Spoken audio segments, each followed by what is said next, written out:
In your wildest dreams, did you ever expect this? No, not at all. Are you kidding me? Pinch me now. I think I'm living a dream.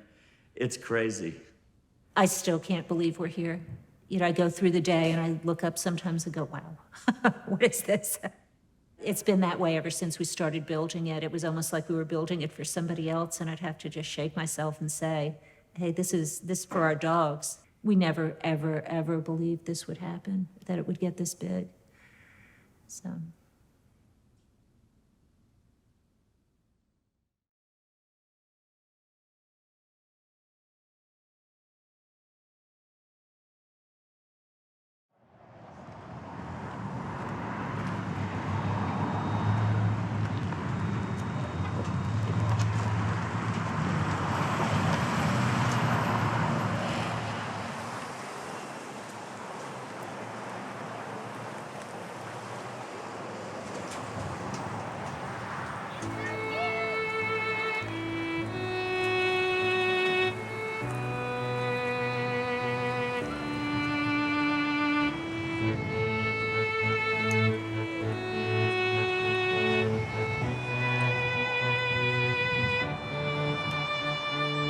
We were talking about moving, and we said we should have a parade to move the dogs.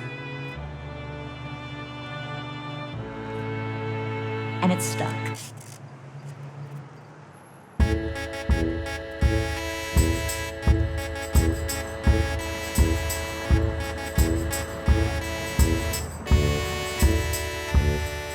Isn't it awesome? Cute little floats and everything. That one's great. I know. This is great. Yeah, this is gonna be good. Yeah! Well done. All right, thank you all so much for joining us today for the Senior Dog Parade. My megaphone is on the way, but for now I'm just gonna yell. So we have about 60 dogs who are gonna be moving during the parade. We have more volunteers than we do dogs, which is awesome. So what we're going to do is everyone is going to go to their assigned float. We are going to call each float up one by one. That's when you will come up. And then we are going to start bringing your dogs out to you. And then staff are going to help you place your dog into either a shopping cart, a stroller, or a wagon. I really wish I had my megaphone. Once we get to the pavilion, you all will take your dogs into the building. Staff will show you which rooms they are going in. Okay. Too late. I told you. They can't hear you. Hello. Yeah. Okay. So that's pretty much it. Nice. All right, we are about to get started. We've got Sally. This is Sally. Sally's going to go around. This is Zino. Zino's going to go in a shopping cart. Okay. Like, yeah, we're going to be taking 100 of our dogs from point A to point B, and we want to do it in a parade form. All of Jim and I? Yes. Okay. Brandon's going to be in a shopping cart. Looking good. With our new location being less than a mile from our old location, it made sense. Why not make a huge event out of it? Hi. What do you want?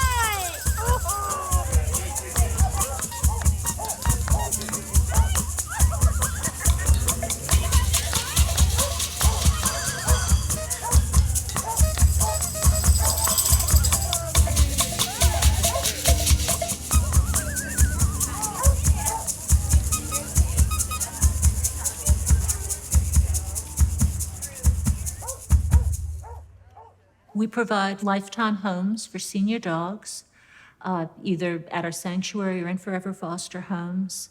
And we make sure that they never end up in a shelter for the rest of their lives and are always in a good place. I know. I love you. The whole thing started one day when Zina said to me, why don't you go out and do something with yourself rather than sitting there watching soap operas? So I said, okay.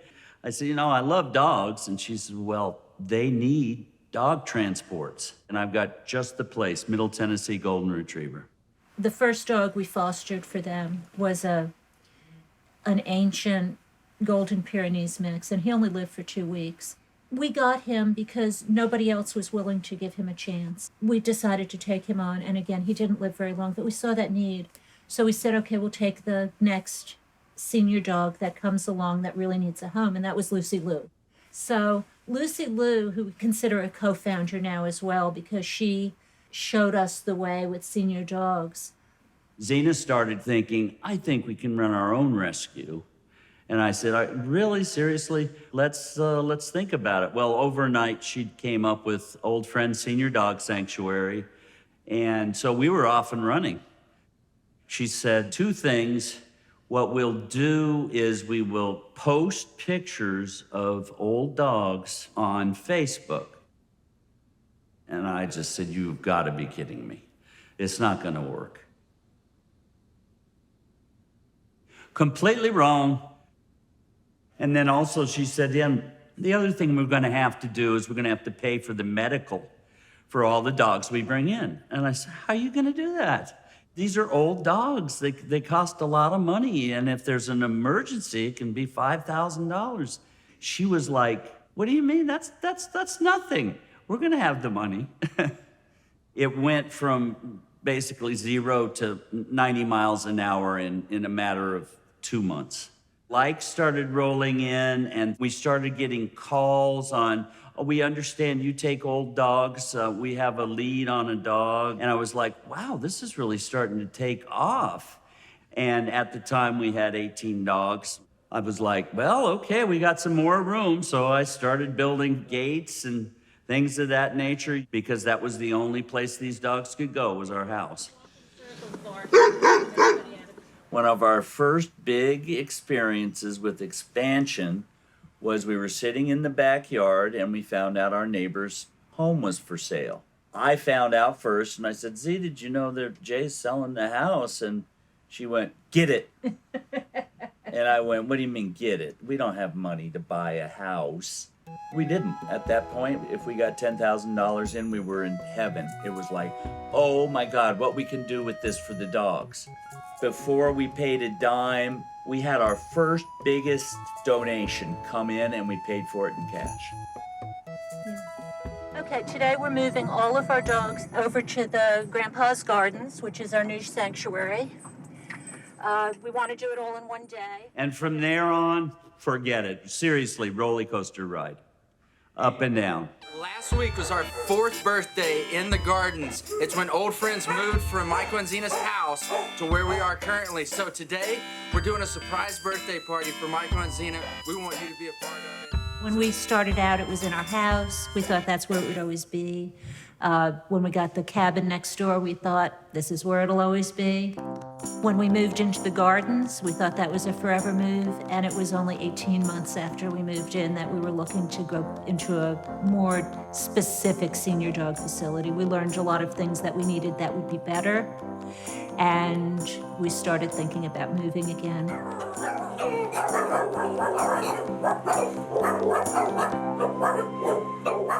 It just sort of happened. We've kind of followed the path. It's led us, we haven't led it.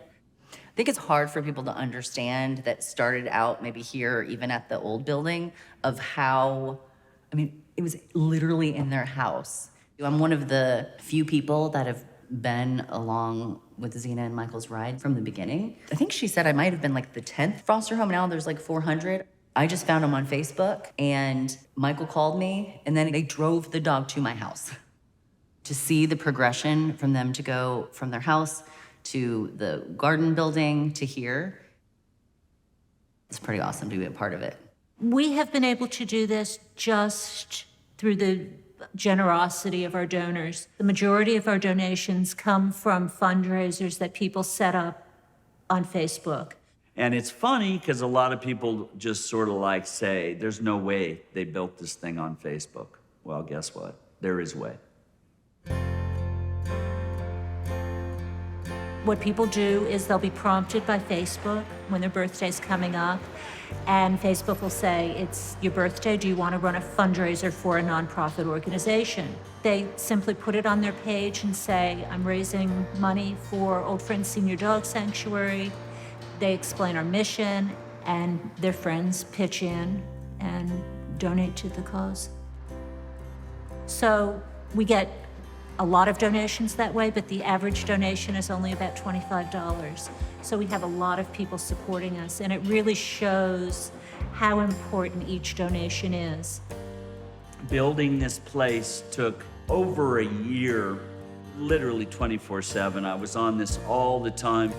It's hard for me to wrap my brain around that this building was possible because of donations.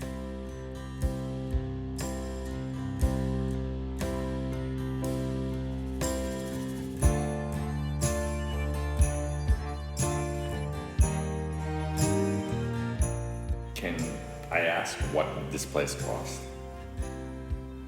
Over $5 million. It came from those $25 average donations. And that's, to this day, what built this place. You're talking major money. Just to give you an example, in one 2-week period, we got 600,000. And that month was over $1 million in 1 month. It just really amazes us that so many people would be interested in our cause. There are so many dogs that are surrendered to shelters as seniors, and as heartbreaking as that is, Old Friends Senior Dog Sanctuary make everything okay again for those seniors. They help senior dogs live the best life that they possibly can until it's time for them to go. They rescue senior dogs that usually have been dumped at like a local shelter at 15 or 16 years old. Those dogs are probably very likely that they're going to be euthanized. Old Friends goes and scoops them up from these shelters. And then what Old Friends does is to make them feel comfortable and at home. It's a place that we accept them no matter what their disabilities are, no matter what their care requires. And Old Friends will do whatever it takes to get these dogs fixed up.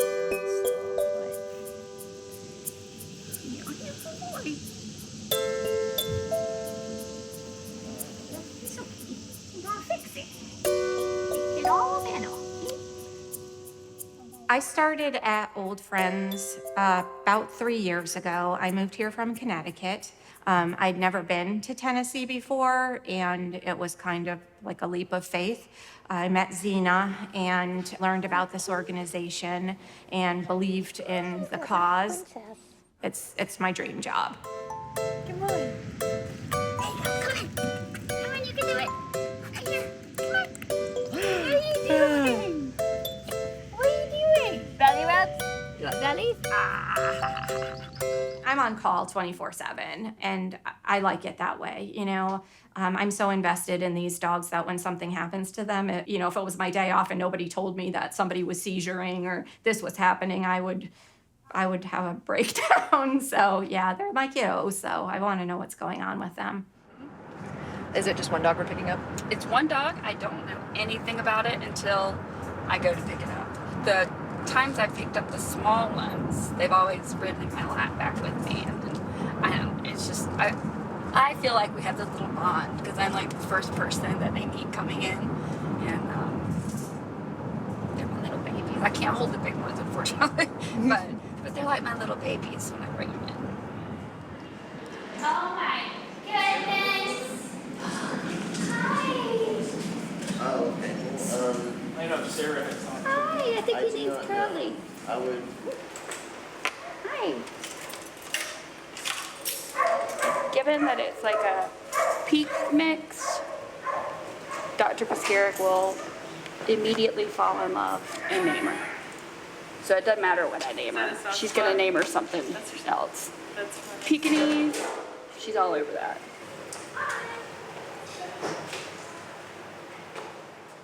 Let's go. We're gonna go to your new home, huh?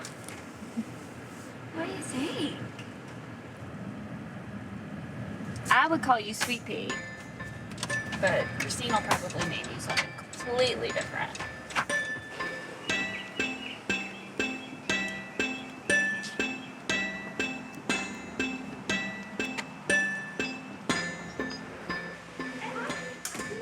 Hey, oh.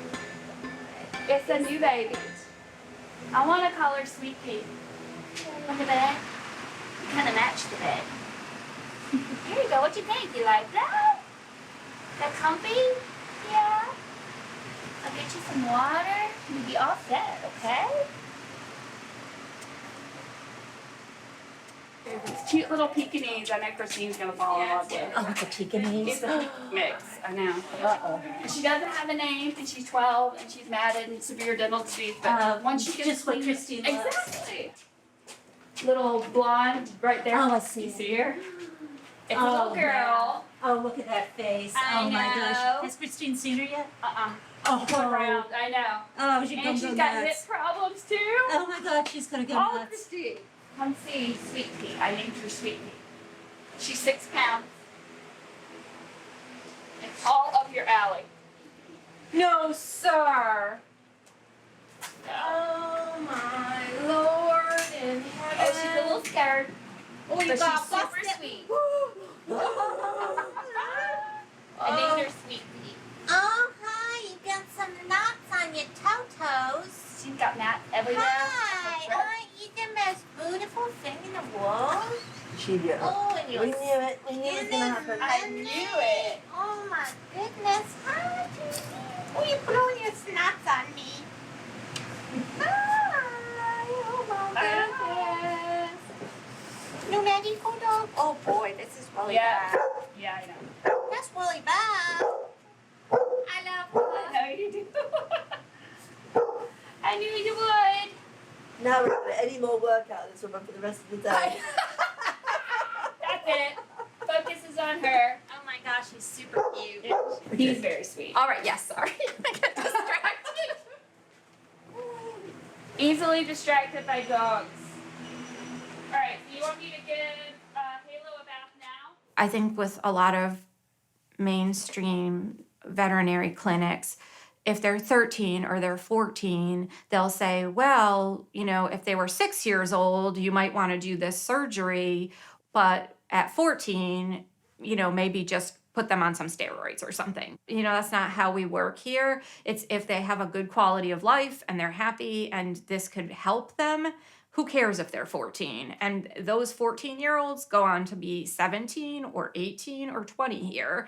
And that's almost unheard of out in the general population. And I think finances are a concern. You know, at 14 years old, is it going to be worth it to spend the money and then maybe have them die in 6 months? But at 14 years old, 6 months it is a lot. And if that's going to be a quality 6 months, we're all for it, you know?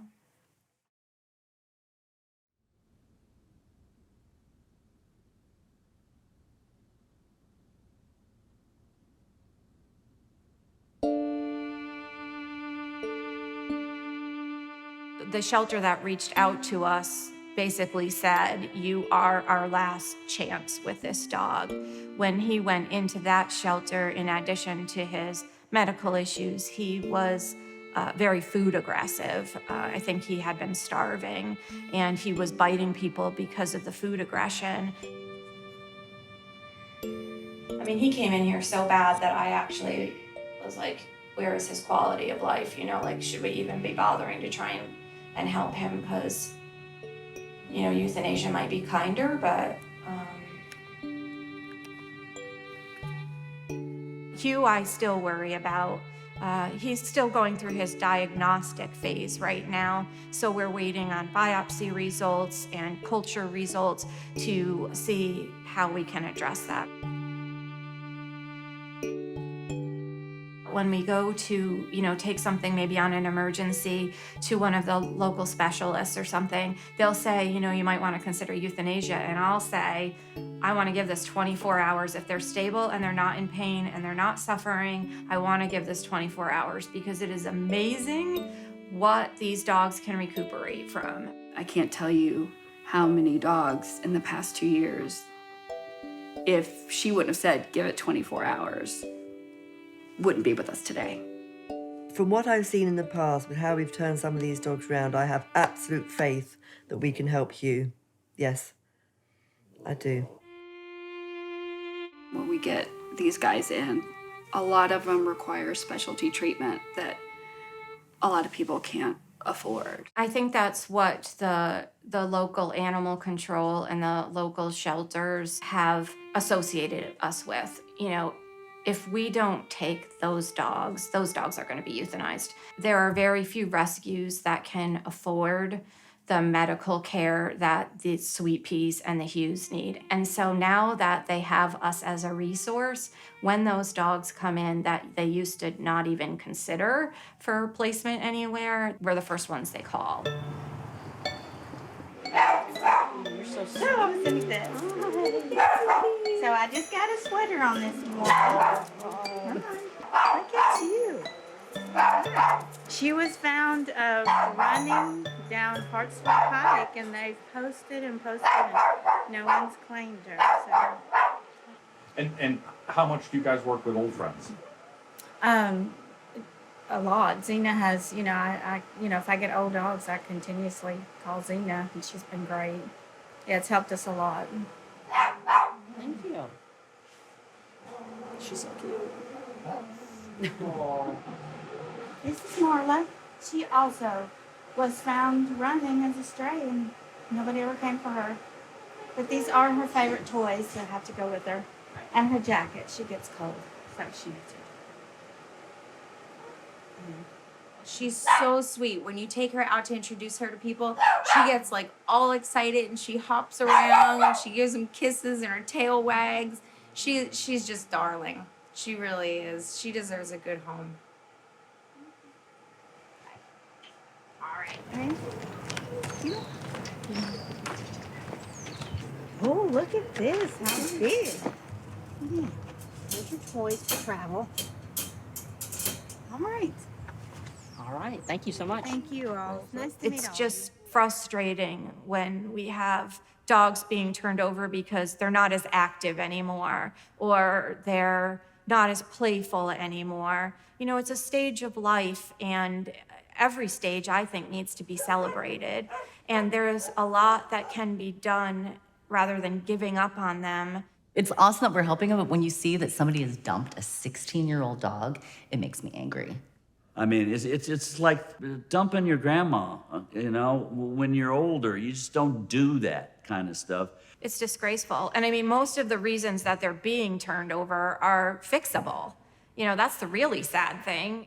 So don't neglect them and ignore all of the care that they need and then just dump them. You know, if they're provided for all along the way, then you'll have a healthy, happy senior dog. One eye open. Hi, sweetheart. How are you? I know. I gotta wait for Taylor to come in. I don't know if there's many people other than Dr. Piscaric who would be as great with senior dogs as she is. She's just amazing. She's really taken it on as a challenge. No, she is amazing. We're so lucky to have her. She loves the dogs, which that's something that you can't train somebody. She just loves them. It's lots of fun when you come here. I want to tell you how much I appreciate your care for Hawkins. I can't even say her name. I loved her more than any dog I've ever had, and I've had a lot. But thank you. Yeah, she was precious. She changed my life. I'm telling you, I don't know why, but she just did. Caring for her. Yeah. So thank you. Yeah. Well, I wish you had her longer. I wish I you know had it. Me all of too. them longer. She was wonderful. Yeah.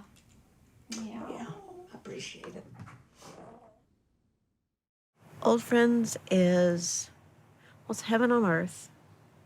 Just because it's a place full of dogs and full of love. It is the most amazing organization I have ever heard of. I think it's just the most wonderful thing since sliced bread myself.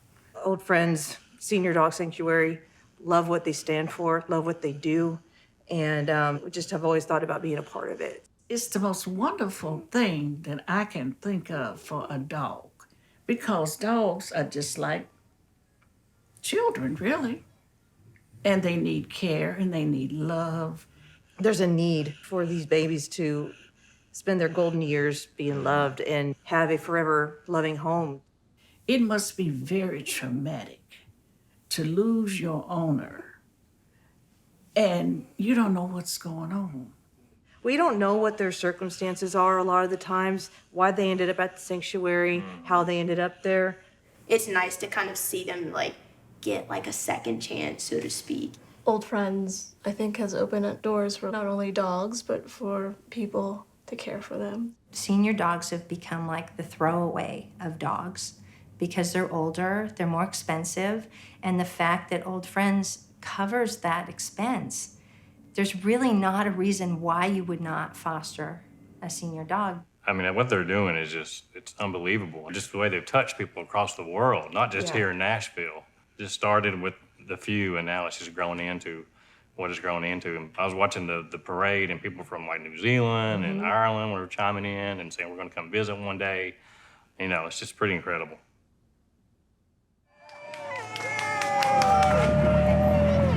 Here we go.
So when you first got him, you weren't able to probably, I'm assuming, put like a collar around him, right? No. Because of his skin?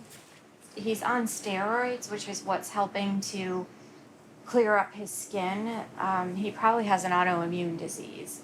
And the steroids have helped a huge amount, but steroids slow down healing. So we were going to get him scheduled for surgery. We're gonna have to put that on hold for now until we get him back on track again. When he first came in, he wouldn't let me do that. He gets a little bit upset, you know, when you get on these sides, but he's come a long way. Dr. Piscaric does amazing things with the dog. She's brought in dogs like Hugh. Now, you know, Hugh right now looks awful, but she's brought in dogs that are just as terrible, that have turned into some pretty fantastic dogs.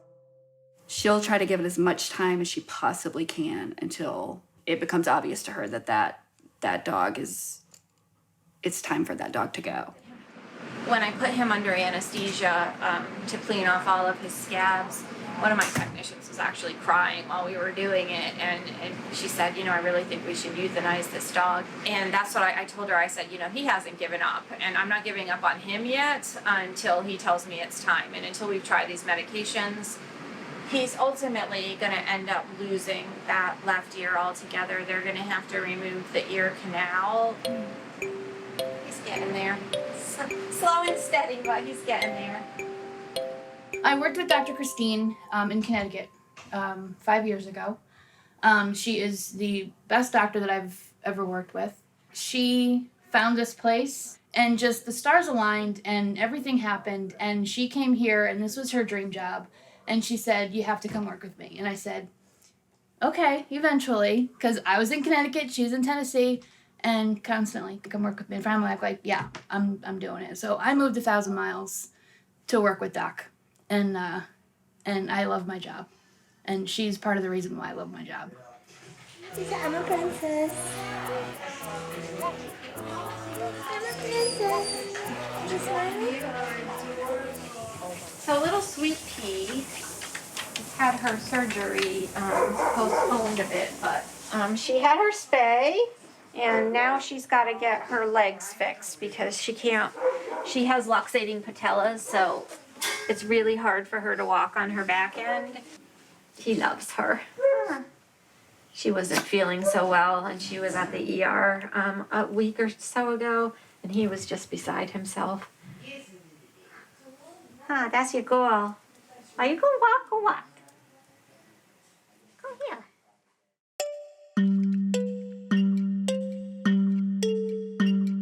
We've got vets who are dedicated to senior dogs, know more about senior dogs than anybody else. So we have probably one of the best senior dog veterinary clinics anywhere. The medical area has improved 100-fold. We were in a space that was the size of a regular office. We couldn't perform any surgeries. It wasn't sanitary enough. So everything we would have to resource out.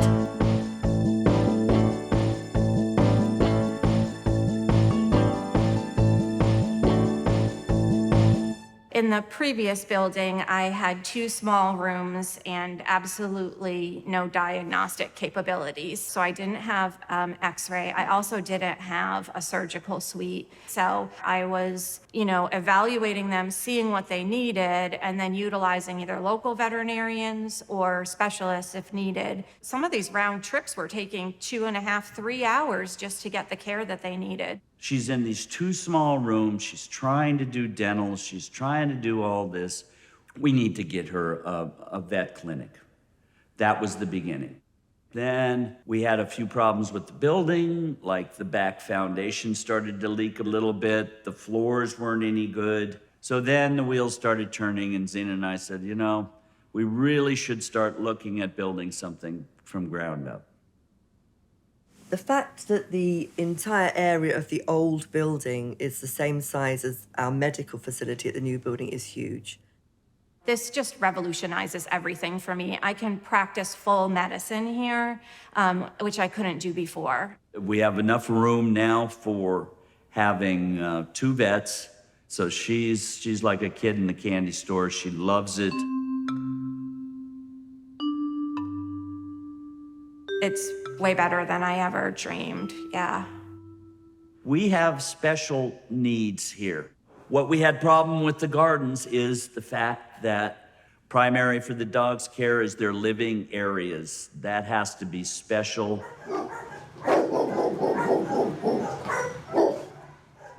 We take on our dogs for life, no matter what their temperament. So some of them do have a problem living in a group. So we had to build little containment areas for these dogs at the gardens.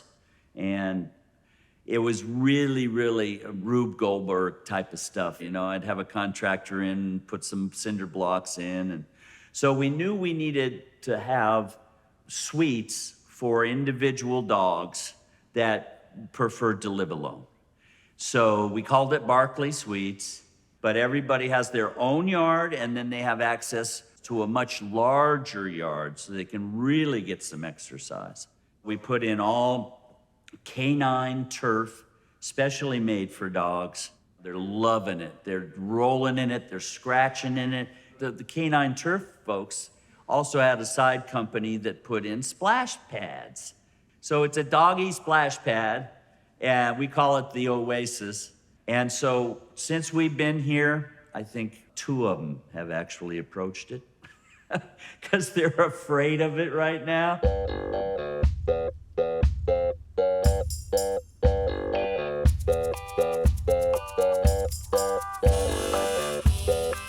So we're gonna have a learning curve with that. And then we have our group areas, which a lot of dogs prefer, obviously, because they're pack animals. We have 2 rooms for little dogs, 1 room for medium size, and then 2 really large ones for our big guys. We've only been here less than a week, and they're loving it. Another major thing we wanted to do is try to get away from mud. Our old building did not make it easier. Mopping constantly, mud constantly, cleaning dogs constantly didn't work. I mean, we made it work, but for 4 years it was like, with 100+ dogs, it's a fight that you don't need to have because you need to be focusing in on the dogs. So we thought about cleanliness everywhere. So that's when we came up with, okay, let's go find an internal cleaning system. Oh man, everything's so clean now. We used to have a lot of trouble with the floors because the floors were not sealed well. They looked great when we moved in. But from cleaning and cleaning and cleaning, they got worn away pretty bad to where they were almost just concrete. So having the epoxy resin floors that nothing can penetrate and the drains, and we have a spray system so that we can keep everything clean. We're not mopping, so we're not just slopping the same dirty water over and over again. It's amazing how clean we can keep things. What used to take them probably an hour and a half now takes about 15 minutes. The other big thing we wanted was windows everywhere. And the reason for that is you walk through a hallway and you look down and there's a dog in their yards. We want everybody to have viewing for dogs and have an interactive type of thing. We have 3 people that are going to do tours constantly through here. Then we'll have a lot of special events. It's just gonna allow us to do a whole bunch more. So back to the actual building, it just sort of piecemealed together and it grew and grew and grew until our architect said, guys, it just keeps growing every day. I mean, can you afford it? And we went, yeah. I'm a builder. I like to build things. I like to see them grow. That's one thing I've loved about being part of something I love to begin with, but something that has no bounds because it's never really been done before. The sky's the limit. We don't have anything holding us back, So that's how we ended up with 20,000 square feet. Countdown.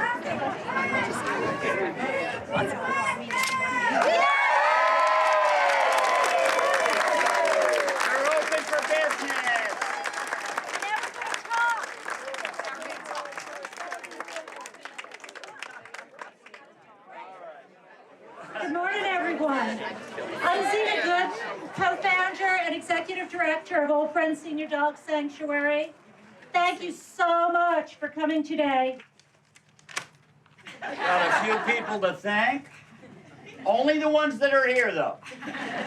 Just kidding. Zina and Michael have always been focused first and foremost on the dogs. Everything else seems to fall into place with that philosophy. Thanks to a fabulous group of supporters and donors, we have been able to build a nearly 2,000. They liked it, Z. Okay.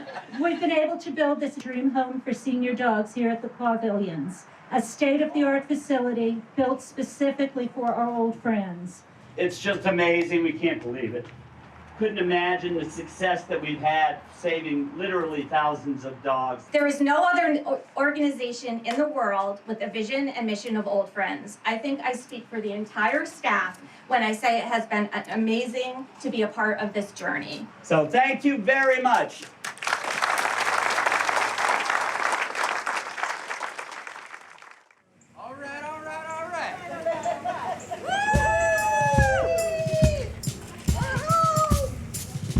The parade was, I think, a once-in-a-lifetime event. It was a great way to bring the dogs to the new sanctuary without them burning their feet or having to do that walk in the heat. I think the dogs actually fared better than some of the people did. That was a long 8/10 of a mile to push a grocery cart with a dog in it. What a great way to move from A to B.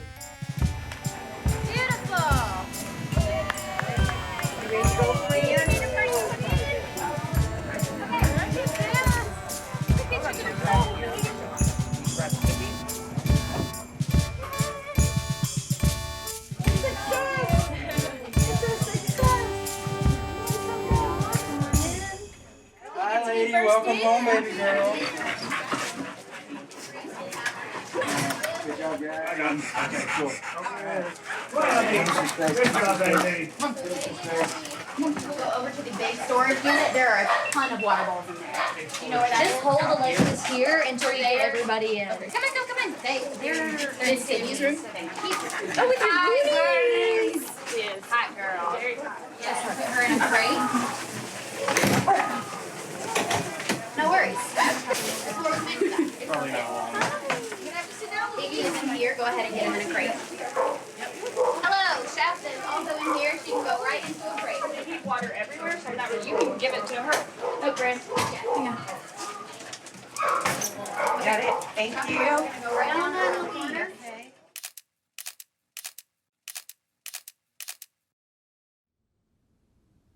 I'm Debbie Sanford, the photographer for Old Friends Senior Dog Sanctuary. I was going through the airport one day and they had this mosaic dog behind a case along with 10 others. And it happened to be a fundraiser that they had done. And the one that has the camera around its neck, I was like, oh my God, I have to have that. So I saw this, sign and to see what is Old Friends Senior Dog Sanctuary. I sent an email to sign up for one of their tours. And come to find out, I was the first tour that they had ever offered, and Zina gave it. And I think it's probably the only one she's ever given. So I gave her the tour, and there was something about Debbie that just clicked.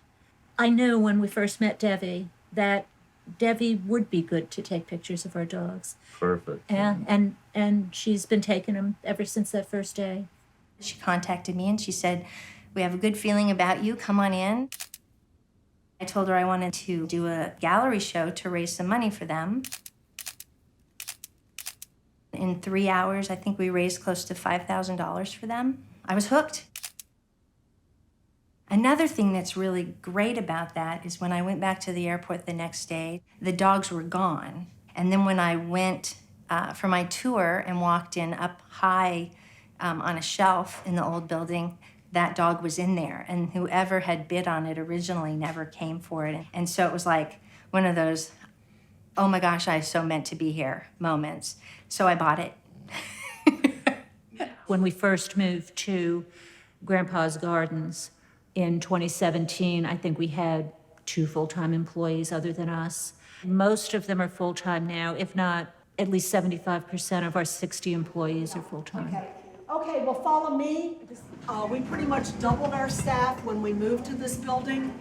So this is a break room. We named it after Leo, and if you follow us on Facebook or Instagram, you should know who Leo is. He was the dog that just caught everybody's eye. He was found in an alley behind a hair salon in Nashville, and he just became the face that everybody loved. He passed away a couple years ago, and I still have people on tours that come in and ask, you know, I miss Leo. He has sold over 30,000 t-shirts. He has 3 t-shirts with his face on them, over 30,000 t-shirts.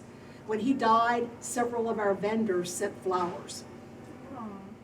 He was a character. I've been here from the beginning. Zina and Michael were still with Middle Tennessee Golden Retriever Rescue. They were just starting to collect dogs in their house, but we became friends, and I've just been doing whatever I can along the way to help. When we moved to Grandpa's Gardens, things just literally blew up. I mean, everything just grew, I think, faster than anyone could have anticipated. It was very difficult to build our staff before we moved here because there was nowhere to put them. We were trying to train them, but they were tripping over each other in the smaller building. So now that they're spread out, it's going to be easier to add more people. We've got a lot of people who are younger than us that will be able to pick up right where we leave off. And they're learning everything we know and adding to that.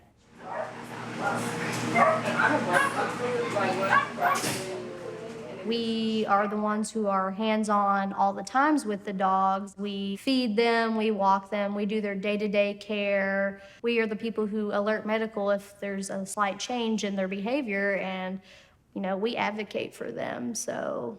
When you say shelter, or in our case, we're sanctuary, but a shelter, I think people just sort of envision dogs in cages just sort of languishing there until somebody adopts them. This is so not like that. You know, they run around free unless they're eating or sleeping. You know, they've got the splash pad. They get laser therapy. Anytime Ellie has anything small, and I tell the vet team they're back there checking on her. It's great. I mean, I would love to live here if I was a dog. Even as a human, I would probably want to live here. I was unaware of how much these dogs are valued, and they're not just dog number 375 to us. They all are so loved. And what's amazing to me too is the dog caretakers. I just sort of pictured they come in the morning and they're assigned to whatever room. These dogs have the same caretakers, and the caretakers are so attached to them. The goal is to keep them in the same room until they're forever fostered.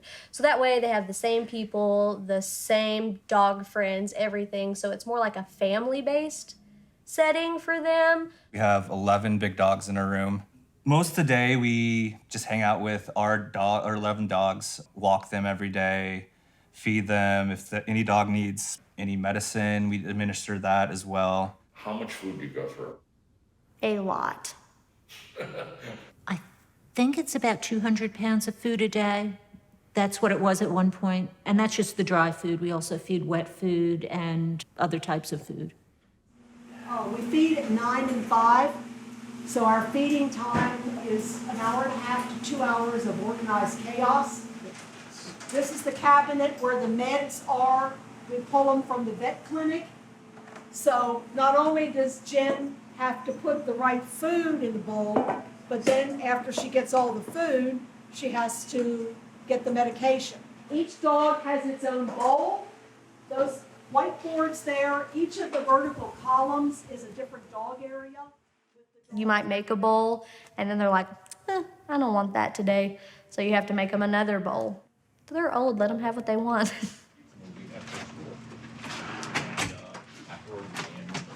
I'm just gonna park this over here. We have to get our dinner. I mean, it's so cool to come to work, and my first day, I set up my desk, I walked away for a second, I came back, and there was a dog standing on my desk. I mean, it's like a dream job. So we do most definitely build a bond and a connection with these dogs for sure.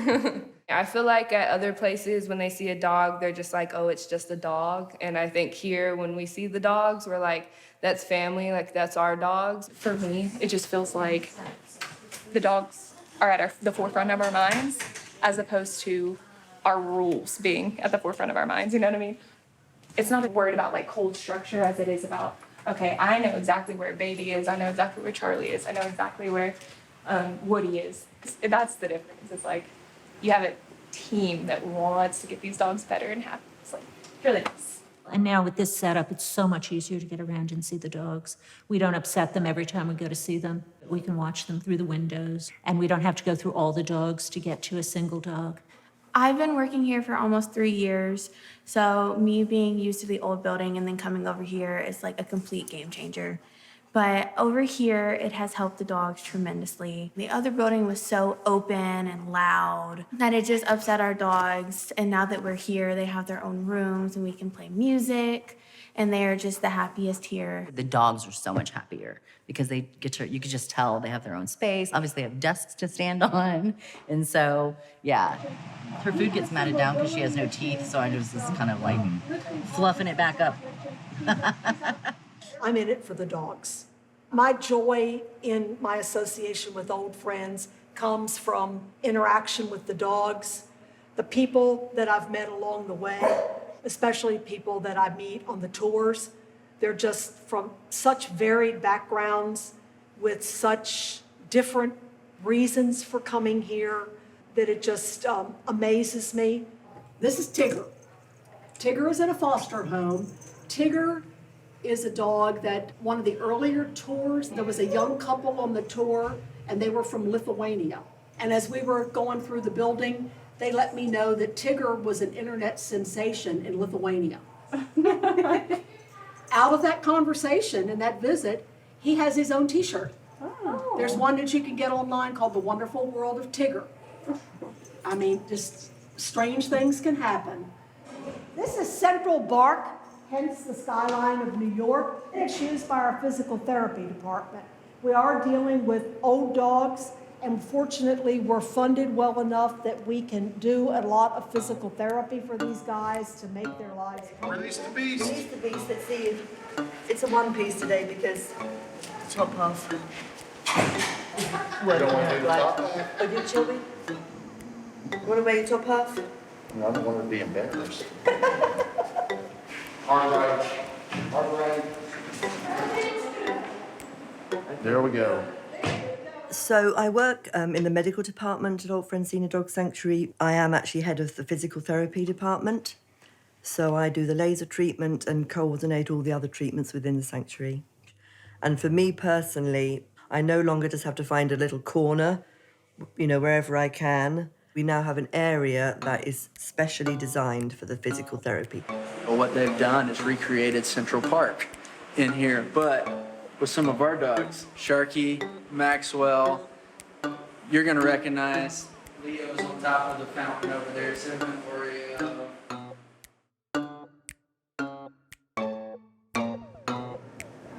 Good girl. 1.24. Happy medium. Get her into a little jog. How long does she normally go for? She can do 25 minutes. Really? The most she's done is 20. She's done 28. That's her best. Oh, wow. We also have an underwater treadmill. I mean, it's state of the art and it's all digital. And the water fills into the treadmill. It's fantastic. Treadmill water therapy, which is awesome for dogs because it's weightless for these old dogs. So when they need to heal or arthritis, it's really great for them. It also depends on how hard you want to push your dog because a different level of water will either make it easier or harder. So we have a class 4 laser. It's a modality that we use in our physical therapy department. The laser therapy, it does all sorts of things actually, but primarily we use it it reduces inflammation and therefore offers pain relief. It's a way that we can treat discomfort, pain, swelling without having to use medications. But it also promotes healing, so we can do wounds, post-surgery. It has actually helped to improve mobility. So dogs that were previously unable to walk, we've seen them with improved function in their legs. Yeah, so Sweet Pea is literally 2 weeks out of surgery today. And we've been doing laser treatment daily since her surgery because it's really good for wound healing. And as you can see, it's very non-invasive. She enjoys it. She just pretty much relaxes and lets me do my thing.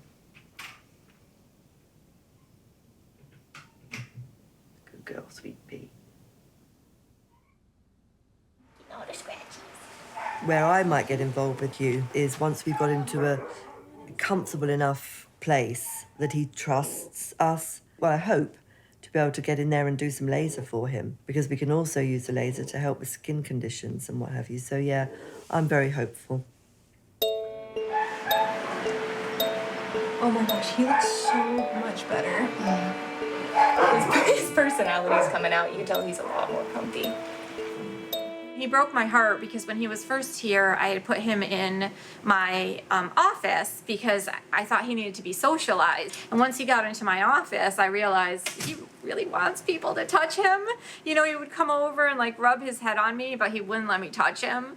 So he's come a long way from there. Now we can actually, his sores are healing up, so he lets us touch him now. So just kind of balancing antibiotics and oral, steroids and the right dose. So we're kind of waiting on him to get a little bit more stable on a lower dose of steroids, and then we'll get his ear addressed. He's a good boy. He has such a good spirit. He makes me really happy with his progress. You can just see on his face the relief. He's like a different dog.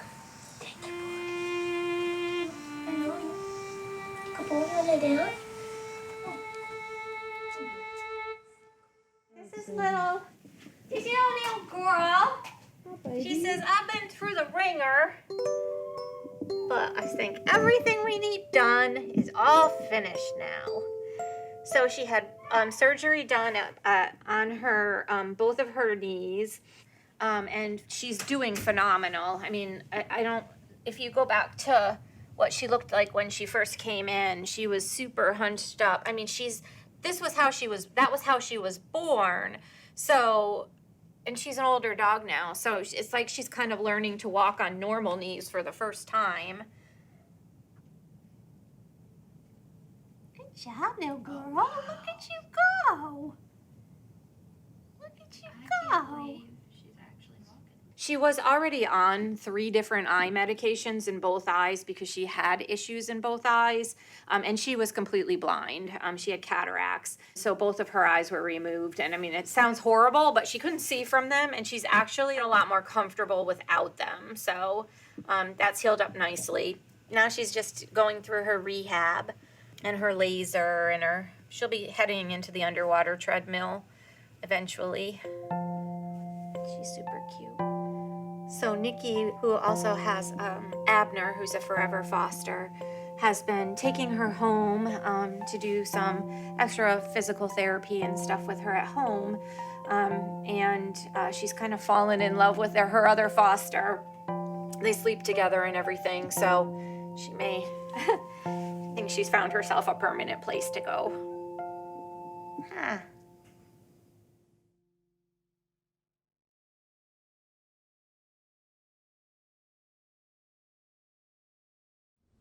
It wasn't until I lost one of my own non-old friends that I realised I could get my own forever foster. But I thought, having worked at the sanctuary for a number of years, I was like, how on earth am I going to choose out of all these wonderful dogs? So it was just a regular day at work, and I got my laser goggles on. I was lasering one of the dogs in there. And after a few minutes, I felt this cold, wet nose on my cheek. So I took my laser goggles off and looked, and these big, beautiful brown eyes, they literally spoke to me. And I knew then and there that he had chosen me. He was going to be my foster. And those eyes are still speaking to me. Just before Christmas, a dog named Abner found himself living in the medical department because he had some pretty bad health issues. And one day I said to Christine, Dr. Pescaric, I think I'd like to take him home and just see if I can help him. So I took him home for the weekend, but after about 10 hours, I thought to myself, how am I going to take this dog back? I love him. A couple of weeks later, I was heading towards a decade birthday, and my husband said to me, Nick, what do you like for your birthday? And where most people might say a new pair of shoes or a nice bottle of perfume, I said, I'd like Abner. And he just rolled his eyes at me because he knows what I'm like with these dogs. So along comes my birthday, and my family sit me down to give me a couple of birthday cards and actually handed me this. The Dench family's growing by 4 feet.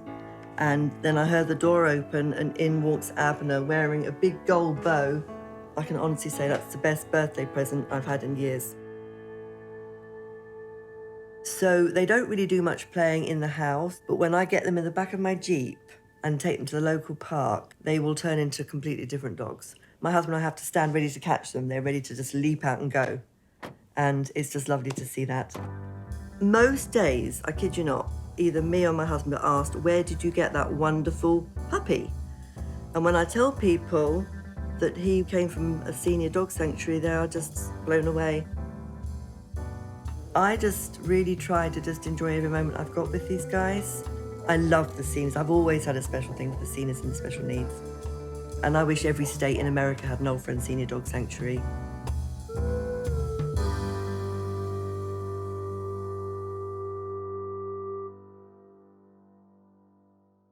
is our grooming area. We do have a groomer on staff.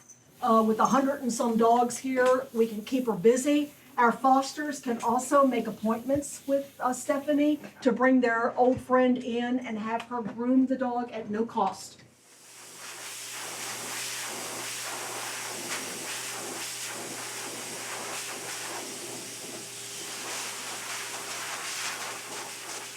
I do nail trims, I clean ears.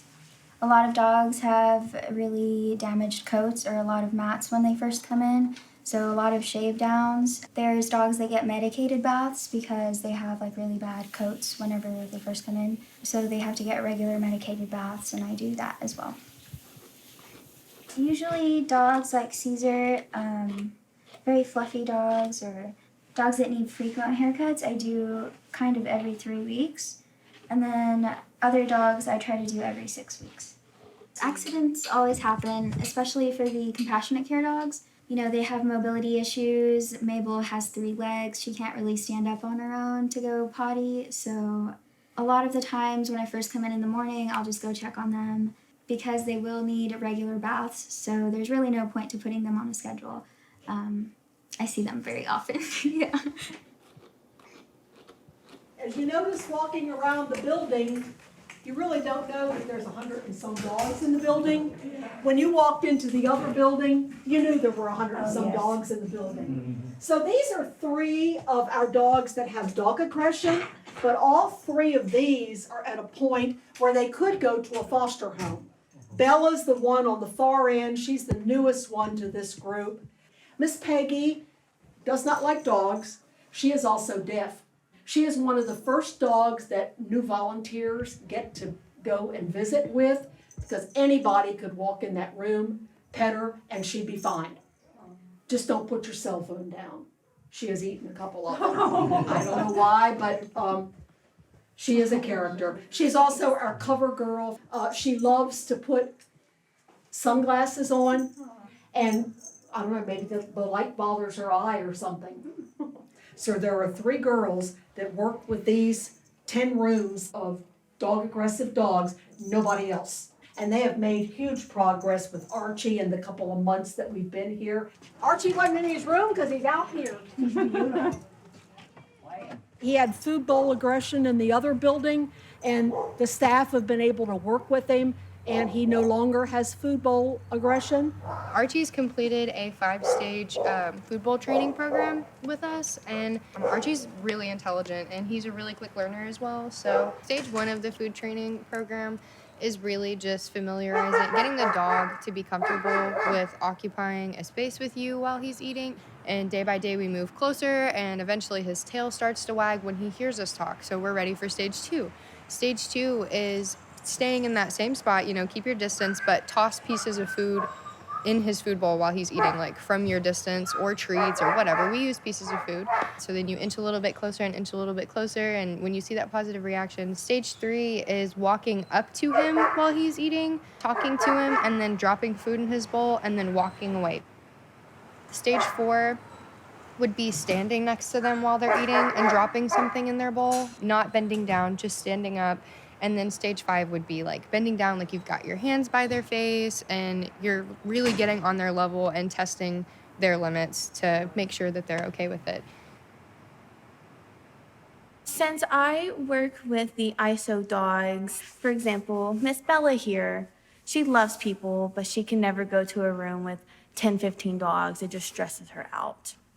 So I work with dogs like her, and some dogs who are people aggressive. So we have special plans with every single one of our dogs to help them get over their people aggression, dog aggression, food bowl aggression.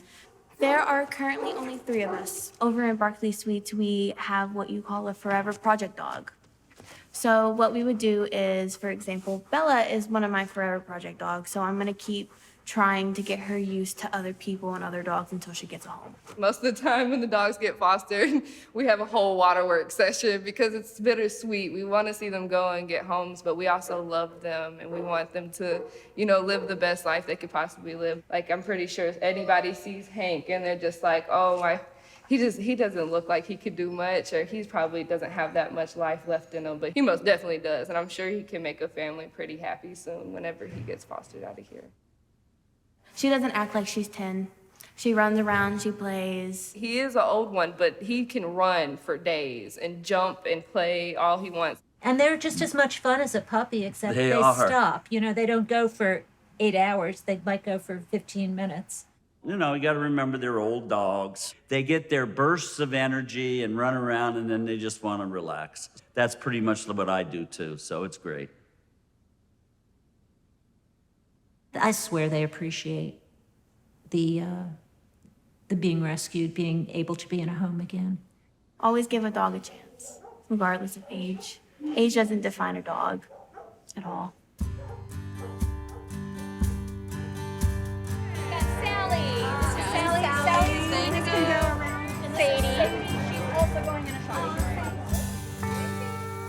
I love what they do here. I love senior dogs, and honestly, my financial situation is not the greatest, and this way I don't have to pay for the vet care, because I've had dogs that got old and I know how that can run. So this is just perfect for me. I have a friend who told me about it, and I'm just, so glad she did. Cool. You're excited? Oh my gosh, beyond. Oh, my whole neighborhood's waiting to meet them,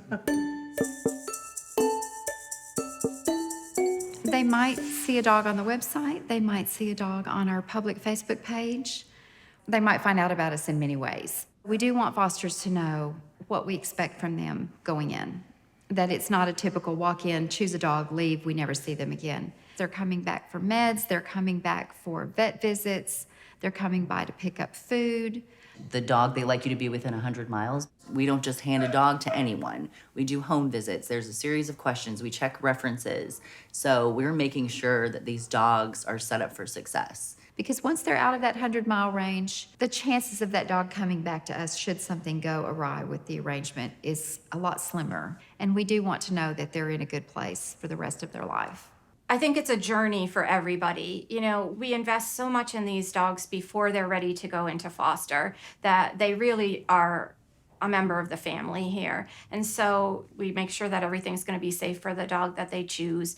And I sit on that foster committee. And so I feel like, when they choose a dog, I'm handing over one of our babies to their care. And my goal is to be here for the fosters so that when they have something going on that they're worried about, me or my support staff just want to be there and let them know we don't care what time it is. We would rather you call us at 2:00 in the morning and ask us, is this okay, than and have something fall through the cracks. Because when they foster, they become a member of the Old Friends family, and we want to take care of them like family. I've always wanted to go get a dog that maybe not everyone else wants. Everyone wants to go get puppies. If there's a puppy in a kennel, that puppy will probably be gone in a couple days. These dogs end up sitting around for a lot longer than they should. And so I like the fact of bringing some of those dogs into my house and giving them a good home. We have an online application, which is very helpful. It provides a lot of information about the physical environment of the home. I had to do interviews, and I had to walk around with my phone and show them the house and the property and everything. Often someone has fallen in love with a face and they don't realize the whole package that goes with that face may not be compatible with the home they can provide. No fault of theirs, just if you have an incredibly arthritic dog and you have to walk up 2 flights of stairs to your apartment, that's not gonna work. So we get to see all of that. So we decide yay or nay. It's almost always yay. And then I call them and say, you're approved for this dog. When can we do gotcha day? The vet goes over their diet, how to administer the meds, and then they take a picture for the newsletter and they go on their way, and we do stay in touch with them and make sure things are going well. There you are. Hi, girls. Perfect. Oh, girls. Some dogs, I don't understand why they don't get the attention that you believe they would get. And Sadie and Sally have been here almost a year, and they are probably the most gentle bonded pair that I can think of that we've ever had. And just so delightful. And they're going home for Christmas. Yay! Yay! We're going home. We're taking Sally to go home. You can see the home. Bye, girl. Good girl. Good girl. Well, we've spent a lot of time with them the last couple of weeks. We've taken them to so many different places. They've gone to events. They've been all over. And Barbara's so perfect. I know. I was gonna say, there's a right person for every dog out there. It's just getting them to find one another. Exactly, and we did.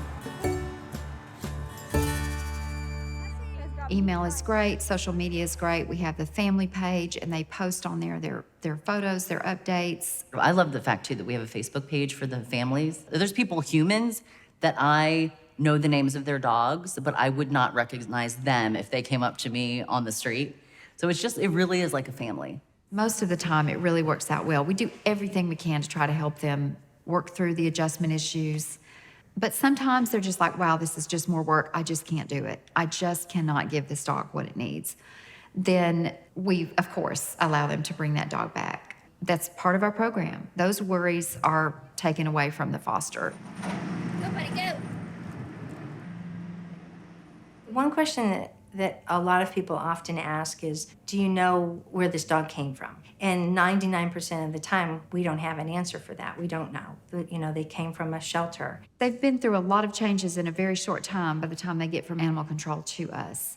These dogs come in, they have a lot of baggage, but mercifully, they don't carry it like we do for the most part. They're very resilient. They live in the moment. We want to make the moments count, and we want people to share in that with us. I go volunteer all the time, like every week. Then I look at the dogs, I feel bad. Then I decide to bring to my house. And you have 6.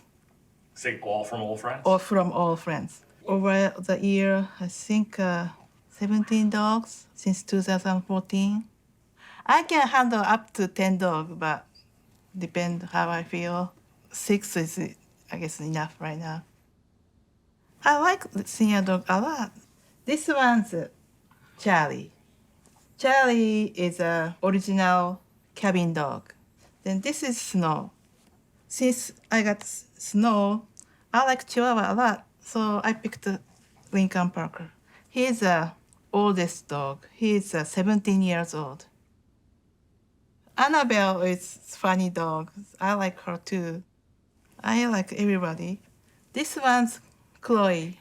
I just picked up her last week. And that one is Smoothie. Smoothie I picked up 2 weeks ago.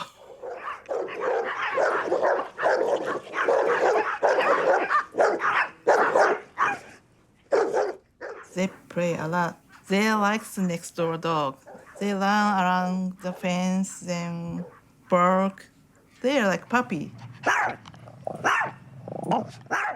Michael, Zina, they're brilliant. They think a senior dog needs help, then they decide to make all the friends. They have another life with them, so it's really nice. Yeah, I have so many dogs and I have so many ashes. I think 13 is here. Without them, none of my dog would survive.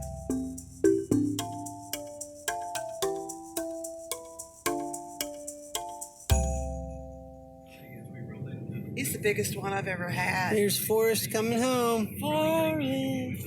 I love my Forrest. He's got a snood to wear. He's going to be the most famous basset hound anywhere because he's Forrest. Well, I found his picture, and I noticed right off from the start that he, he's got an issue here going on that he doesn't seem to mind. His eyes were removed, I think, within the last year.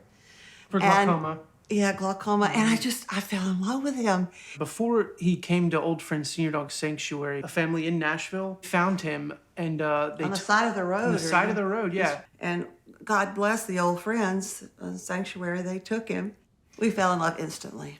Susan from Old Friends called me, and we went and got him. And everybody was teary-eyed. We were joyful, but the staff was teary-eyed. And even though they didn't have him very long, they all had just fallen in love with him. Forrest. It's a foster situation. We're supposed to love them and care for them until they pass on like we all do. But we're also supposed to keep up with old friends medically, and I give them reports all the time. I'm always asking the medical staff to refill his pills, like his heartworm, and they also supply food through the vet. It's really like a no-brainer program. To me, it was just kind of like, okay, they take care of all the reasons why I wasn't ready for a dog. I didn't have the financial capacity at the time to take care of a dog, much less a senior dog, and they take care of all of that. These are our kids. We don't have human kids. You know, Right. when you've got aging babies, they require more attention and more medical attention. It's like, hey, we're taking in a senior dog. There is that fear of, oh man, he's meds and there's going to be issues. There's going to be arthritis. They take care of all of that. So to know that they're always there to back us up is tremendous. It's tremendous. That's the biggest things I can have, like 6 dogs. If I buy own dogs and they didn't pay, I can afford this much the dog. When I found out that all they needed from us was love and attentiveness to his needs, we were right there in line. So really, all Old Friends Senior Dog Sanctuary is asking is, hey, come love a senior dog. Take me home. You know, give me a great life.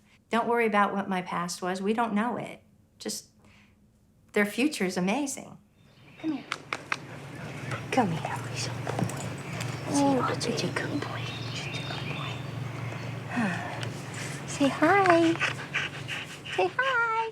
This little guy came in and I just fell in love with him. He had such a great personality and such a zest for life. And there you go, there's some of his personality. And I decided he needed to be mine and brought him home, and I've had him for just about 8 months now. He is blind. His retinas are completely detached, so he is completely blind. He can't see light or anything. And it's remarkable what a blind dog can... he does not know he is blind, do you? No, he does not. Okay, let's do it. You ready? Let's do this. Ready?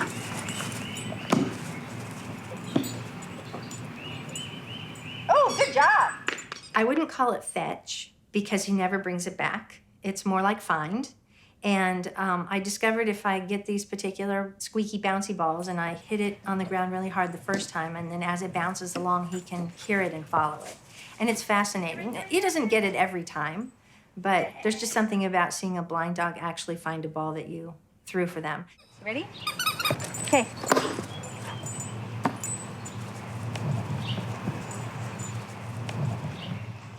Good boy! So we were expecting a dog that was going to be, bumping into everything. And he does better than I do at 70. I mean, he can run and play, and he's an amazing dog. Oh, yeah. The first or second day that he was here, now we have a small yard, but it's very long. I watched him find the borderline, which is the fence, and he went all around the yard, a couple of times in the back and stuff, and then he had it. When I brought him home, put him on a leash and spent about an hour and walked him the perimeter of our backyard and showed him where the doggy door was. And within that hour, he knew everywhere he could go. And it was unbelievable. You would never have known that he was blind. He's taught me a lot because it just shows that anyone who has a disability, that there are ways to overcome. And if a, 12, 13-year-old Basset can do this in a matter of hours, days here, I thought he would really be something that we would have to watch all the time. But he requires no watching, really. I mean, we do because we love him, but he's amazing. He's an inspiration. He has no limitations. I am in awe of him. I have lived in this house for 15 years and close my eyes sometimes just to see how he does it. And I still run into things, and I know this place, I've been here for forever.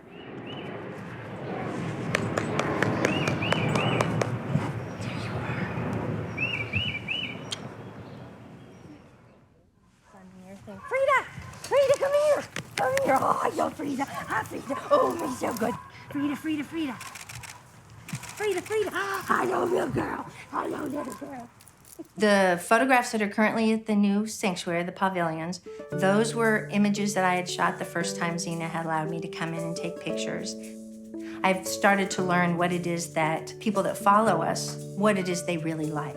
And we have learned they don't really care to see people in the pictures. And they definitely like pictures where you actually, when you look at it, you feel like you're interacting with that dog. There are some photographs I'll take that I think, oh my God, that's a great picture. I was really happy with it. But as far as social media goes, it might not be as popular as something else. One was of Big Ben, his big black dog we have there now. And it was an action shot of him catching a stick in the air. And it probably had 7,000 engagements, which is still spectacular. I'll take that any day. But then I post a picture of Roscoe, who sadly we recently lost. But with him just looking up at me with these eyes of just, you know, take me home. And I think that one had 15,000 engagements. So it's very interesting to find out what pulls at people's heartstrings. And those heartfelt stories that tug at your heartstrings. Rex getting his wheels, being able to run again for the first time since he was like 1 or 2 years old. He's probably 10 to 12 now. We didn't have to use any words, with that. That told the story right there, and you learn the dogs that like to be photographed, and you learn the dogs that don't like to be photographed. Knight, he hates me. Knight is a blind pit bull that's very selective of people. He's one of the most photogenic dogs that we have, but he hates shutter sounds. He hates the sound of my camera. He cannot stand it. He's blind. He can hear a shutter, and when he hears it, it just sets him off. He's just he's just... So I've gotten some of the best pictures I've ever gotten of him now that I can shoot right through the glass. He's not really aware that I'm there, and then now we can get pictures of him out there as well. Mac obviously always is, a rock star. Everyone loves pictures of Mac. I can always tell when we have new followers on Facebook or Instagram because they'll make a comment about, it would be great if somebody would trim his bangs so he could see. And then our dedicated followers will shoot right back to them that he has no eyes so he can rock any hairstyle he wants. I think Mac's human, really. I really do. He's just really great. He's really awesome. I love photographing Forrest because of his ears. He's got those amazingly great ears that just almost hit the ground. He's a hound dog, and he moves at the pace of a snail. He is just a rock star. People love him. There's just something magical about Forrest, and that's why we're here with him, or he's here with us. I remember, going there and, meeting him and taking him home and seeing what a response he was getting from everybody, and just realizing how lucky we were to, get him. He's just a celebrity, and I can see why. I mean, look at this face. Look at these ears. He's perfect. And he's so sweet, yeah. You fall in love with them for different reasons. I mean, one might be you fall in love with them because, oh my God, that dog has more attitude than any person I've ever met. Or, oh my God, that's the cutest little thing I've ever seen. And you get to know them more. We'll get a new dog in, and I'll get a picture when they first come in. But then over time, I spend more time with each of them, so I learn a little bit more about what each of them likes to do, doesn't like to do. I'm really excited to see who likes the splash pad at the pavilions. I can't wait for that. If you spend enough time with them and you sort of learn their personalities, they're all like puppies. And so to go to work there and spend my day with, I believe, 97 dogs currently, and photograph them all day long doing anything and everything, there's nothing better. We get to be their voice, and we have thumbs because they don't, so we get to do the social media for them. So the more stories that we can tell, the better mirror that we can be as a reflection of this place for the outside. And I've never met a dog that asked me to make them 15 pounds lighter. So that in itself is brilliant. They don't care how they look. They're just happy. It's all good. Show them your little tongue. Show them your little tongue. Beautiful. Hi, Daddy. Where is it?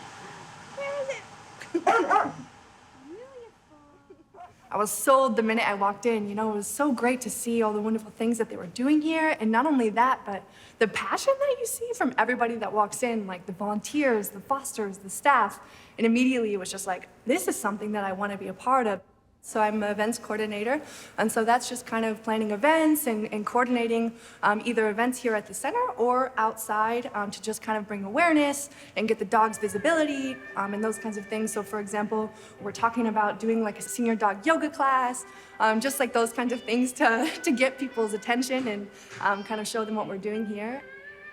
We don't do any advertising, any marketing for volunteers. It's just everybody who finds us and is interested in volunteering. So I think in total we have about 250 volunteers trained and signed up, but we get about 70 to 80 or so volunteers on a monthly basis that are like actively coming in.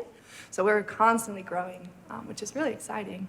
So we have a couple different kind of volunteer opportunities depending on what the people like, but there's walking, so people can come in and just, we have 100 or so dogs here, so definitely those volunteers just come in and they take the dogs. We have a trail, so they're able to go walk them around, so people can come in, walk those dogs, take care of those dogs, keep the space clean.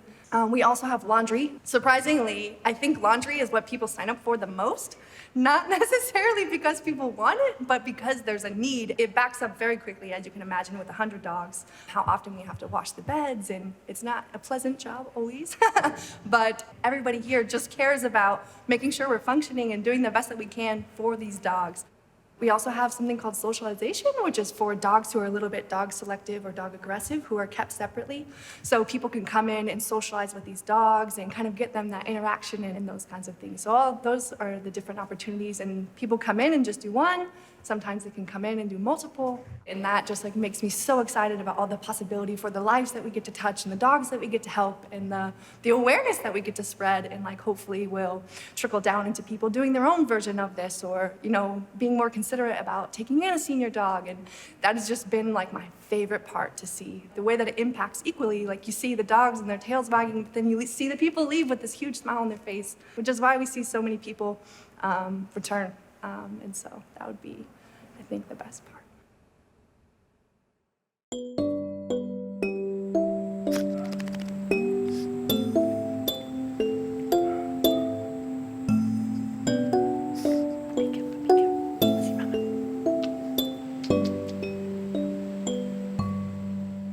Two or 3 days after her eye surgery, Dr. Christine asked me to come in and laser. So I went in there to laser both the incision sites, and I just looked at this dog on the operating table and thought, just the idea that she'd been through so much in those 2 days, to have both your knees repaired, both your eyes removed, just literally just got me immediately. So I literally scooped her off the operating table and brought her home. My grandson happened to be here when I got back, and I was thinking, this is going to shock him. But he just looked at her for a while and said, Sweet Pea got no eyes. He needed no other explanation. He just accepted her completely as is, and the two of them are now really bonded. It took about 24 hours for me to realise that she wasn't going back. She became my forever foster after that time.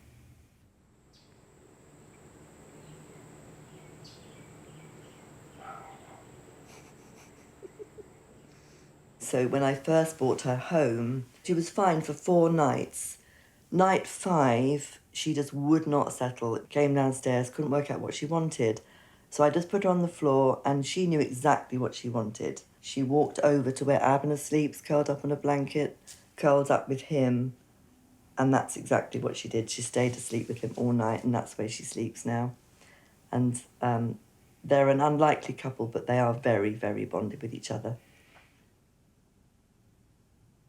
I also have to admit that I have ordered her a custom-made dress for Christmas. It's pea green, it's stunning.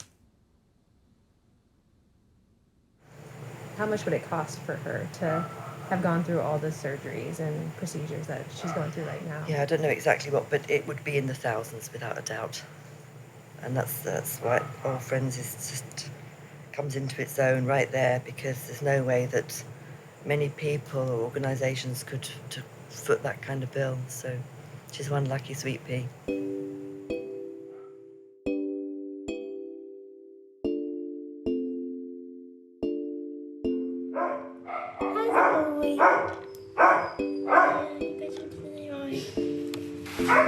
If he has gotten so much better. I mean, from weight to his skin. I mean, even his spirit, you can tell he feels better. You just need to take care of your ears now, buddy.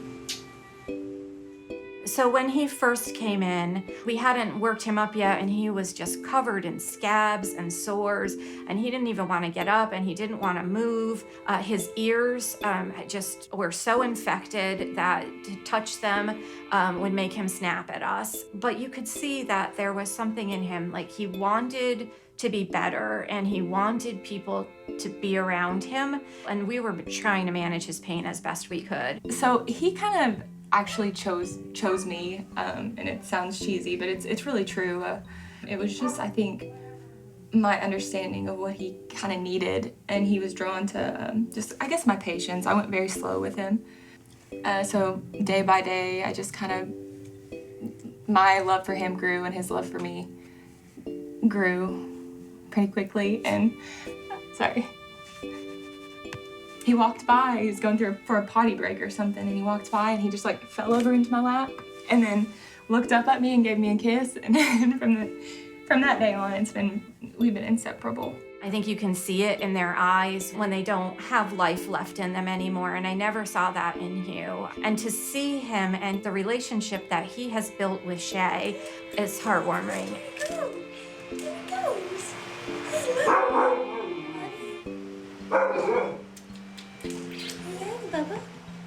We felt like, okay, at this point we really need to address what's going on with his ears. So we got him evaluated by a surgeon. The decision was made that both his ear and his ear canal needed to be removed on the left side. Those were end-stage ear disease that were so painful that, for comfort's sake, it would be best to have that ear removed. And the surgeon had a big, long conversation with me, and, the risks were pretty high, and did we want to go ahead with this? And I said, it's either this or euthanasia, and he's gone through way too much at this point to do that, so we're going to go for it. He had some complications under anesthesia. They actually, in the middle of the procedure, rushed out to contact an anesthesiologist and to ask, what can we do? The anesthesiologist talked them through what to do. He made it through the procedure, and then he came back here afterwards.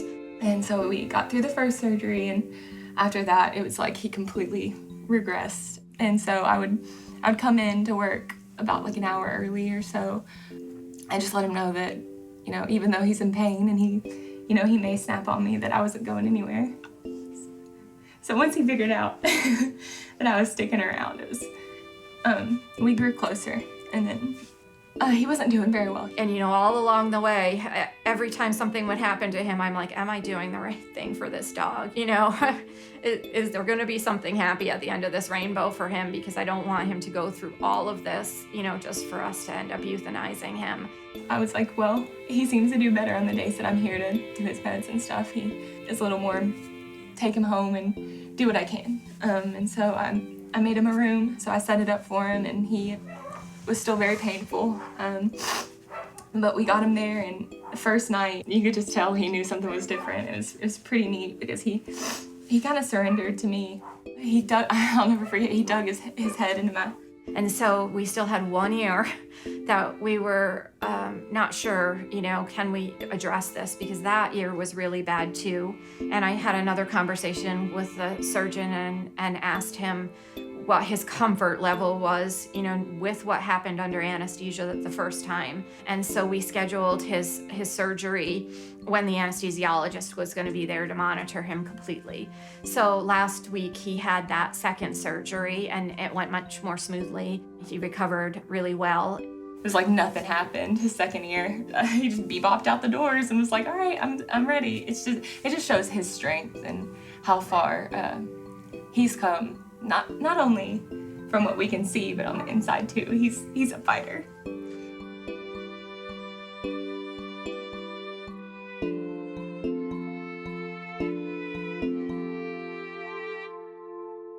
My name is Barbara Muncie, and I am a Forever Foster for Old Friends Senior Dog Sanctuary. I've been a Forever Foster since 2013, so that's 8 years now. And I am on my 7th and 8th Forever Fosters. Zina and Dr. Christine both told me, we've got a couple that you need to meet. That's when I got to meet Trixie and Buttons. Their story is a fun one because they're a mother and son bonded pair. Trixie is the mother and Buttons is her son. A lot of bonded pairs don't get adopted because people don't want two dogs, but we're the more the merrier. If you have room for one dog, you have room for two.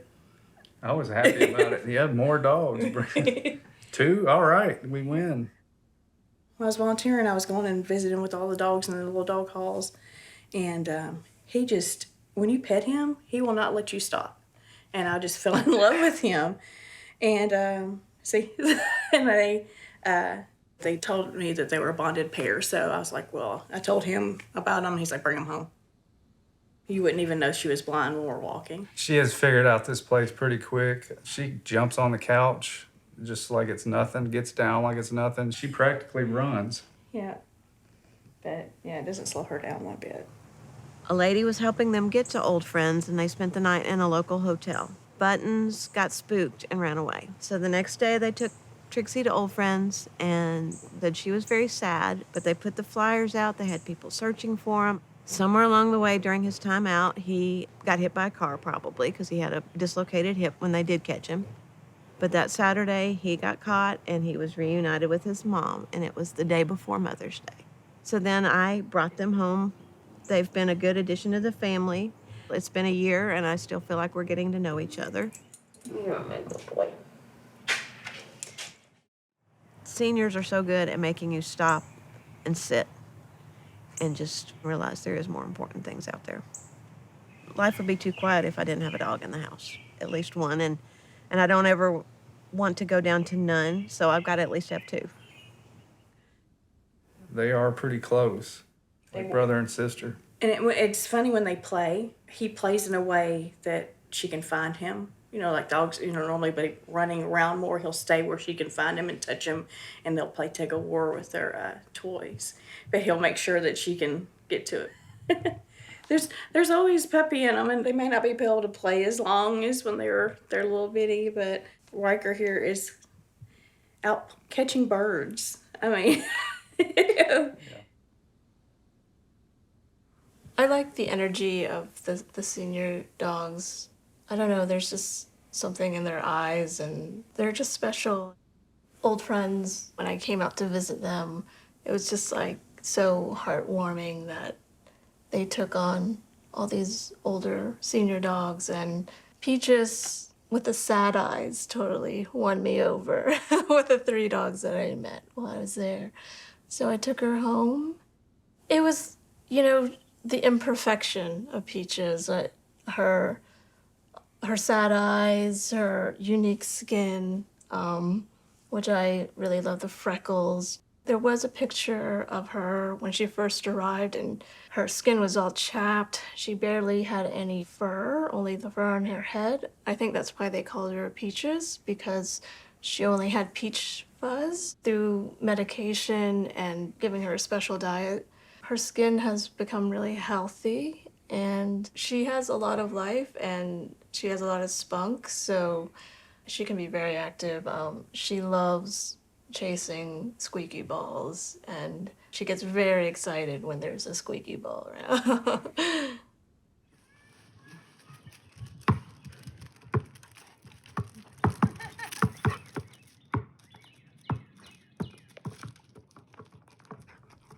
She came in really bad shape, and she's really beautiful. Her skin and everything has become quite beautiful and healthy, and she's become quite healthy. And it's all through the help of Old Friends taking her in and taking the time to give her treatment and figure out what she needed to get better. So I went online looking for adoption places for dogs, and I came across Old Friends, and it had the explanation of what Old Friends represented, and I said, now I like that. 30 minutes, 45 minutes, I came up on Gertie. When she came on the frame, I said, that's it. That's my dog. So I called them and I said, I would like to get Gertie Birdie. And they said, well, there's a process that you have to go through. I said, that's fine with me. So I went through the process, and then I called back and they said, well, somebody else beat you to her. Their application was dated before you. And I was heartbroken because I knew this was my dog. So about 3 days later, they called me back. They said, Miss Hall, Gertie's back. It didn't work out. I said, whoopee! When I went and did a tour of the facility, I was like, this is amazing. I really just like fell in love with their mission and everything. And I went back a couple weeks later and met Pepper and like knew pretty much right away, but they had a couple of different dogs for me to pick from. And I was like, I don't want to tell these other dogs no. My roommate came with me to when we first met Pepper, and then we both got back and called Susan at Old Friends immediately. Was like, can we come back and get Pepper? We were like, we should have taken her home right then. So I went back a couple of days later, and now she's here. I just love her. I became ill 3 months after I got her, and I fell, and I couldn't get up. I managed to get my phone, which was in my pocket, to call my daughter. And Gertie came up and lay down beside me. And she just stayed there with me until my daughter came. You know that's precious. You can't get some people to do that. You know that. So I think this is a worthy cause because dogs can be your best friend. They are your best friend. One thing about a dog is if you treat it right, they're always glad to see you. When you come in the door, they're glad to see you. Hey, Pepper. She's so friendly, like whenever she meets people, and she's just kind of like very curious and like kind of shy. She really likes to roller skate with me. I roller skate, and she loves when I like will walk her as I'm skating. It's like the most fun she has. I would say that she spends about, let's say 70% napping. And she snores like a lumberjack. She said, I'm gonna get my house. She does a lot of sleeping. She wants to go sleep now. At other times, she'll go out in the backyard and she'll be running. My granddaughter said, Mama, I can't catch this dog. I said, I don't believe that. She said, come and look. And she was gone. So I guess she gets her energy in spurts, like me. I mean, I definitely think Old Friends' mission is great. I think it's kind of hard to watch that process of her getting older and kind of knowing she's kind of hitting the end of her time. So it's really great to know that they have this whole dedicated facility and mission to making sure that older dogs can have everything they need. You know, Zina and Michael, they are definitely saints. They're living my dream life. If I could do that, I would. But I feel like they would spend their last penny to make sure these dogs are taken care of. I'm awestruck by what they've been able to do. It's very inspiring. We have talked about we would like to be able to follow in their footsteps someday. I honestly can't see something as big as they've done, but would like to actually have our own little sanctuary to bring in old dogs in need. They're just amazing, selfless people. There's a lot of senior dogs whose lives are much better thanks to them.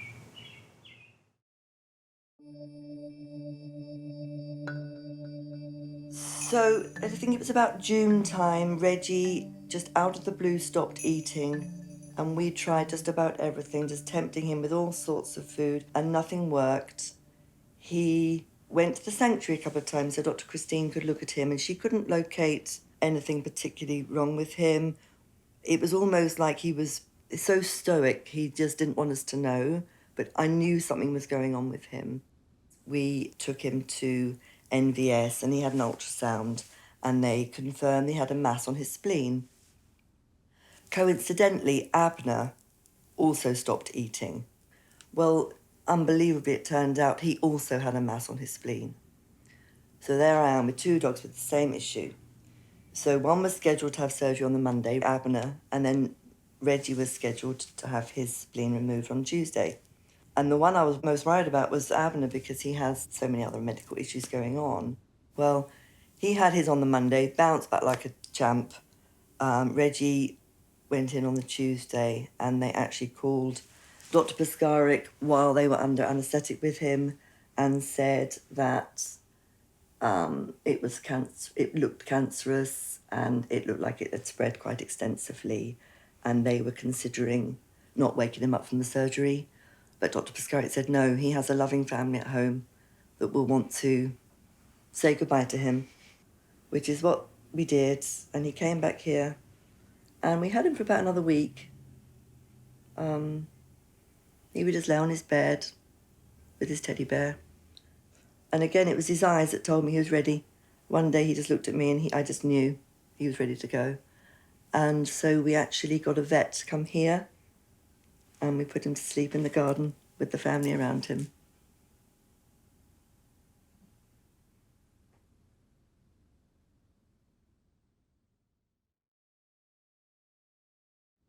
There's a poem named The Rainbow Bridge that's been floating around for years and years and years that portrays a dog's passing as going to the Rainbow Bridge, and the dogs wait at the Rainbow Bridge until their people come along and they all cross the Rainbow Bridge together.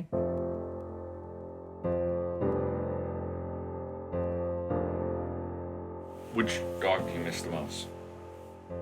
Cherie was this... Cherie. She was great. Little tiny Maltese, about this small, blind, diabetic, the whole bit. Oh, she had a lot of attitude. But Gracie really hit her hard. Yeah, she was my sidekick. So. Yeah. So, but there's so many that we just loved. Our whole philosophy is to focus on what we can do for the dogs while they're alive. And we accept the fact that they're going to pass away, and we're sad when they pass away, but we focus on what we can do for them while they're with us. There was someone at the sanctuary that told me this. They said, you're giving them a soft place to land. I mean, they've had a really hard life, most of them. That's the reason they've ended up in the pound, in the shape they're in. And just to know that we've given them love at the end of their life, they may have not had their whole lives. Our senior dogs aren't disposable. They are a treasure, and we are lucky to have them around. These guys have all the personality and more. They're just such a blessing. People miss out on the best part of their lives. They really do. The senior dogs, they don't worry about the past, and they don't think about the future. They live in the moment. These dogs have got mindfulness down to a fine art, and we could learn so much from them. I can't imagine a time in my life when I won't get another senior. I don't care if we have them for a month or 10 years. It's not the quantity, it's the quality. The greatest thing about this is we can go with the flow and go with where our mind tells us is the right place for the flow to go. Exactly. So our next project is Flo's Front Porch, which is part of our Happy Even After program, which will be a neighborhood dedicated to dogs whose owners have passed before they have, so that they can live in a home-like environment for the rest of their life.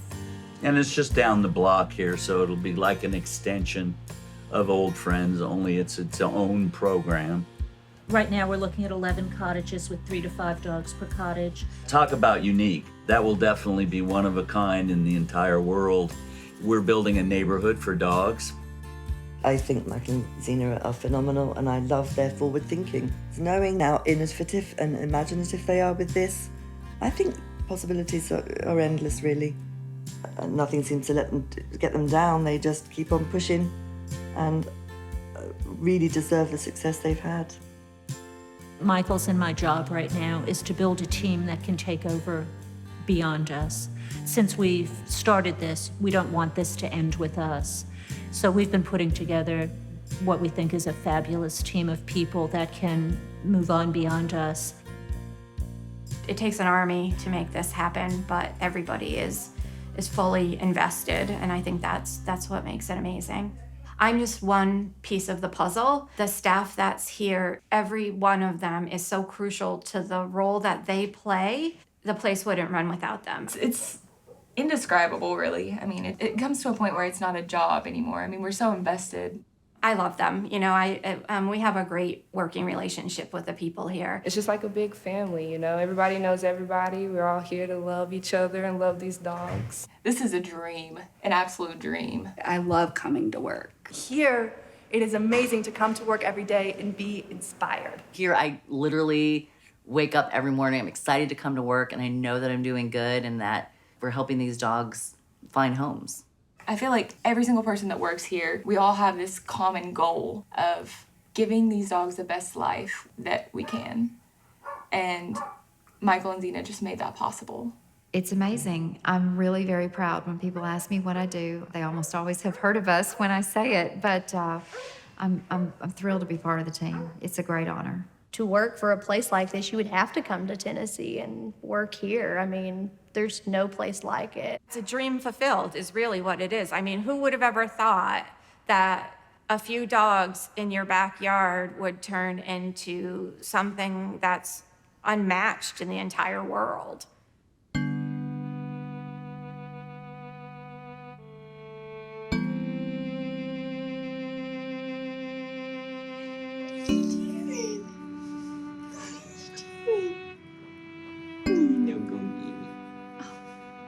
What a handsome boy. Hugh just is an amazing dog, and he has been an emotional roller coaster for the medical department.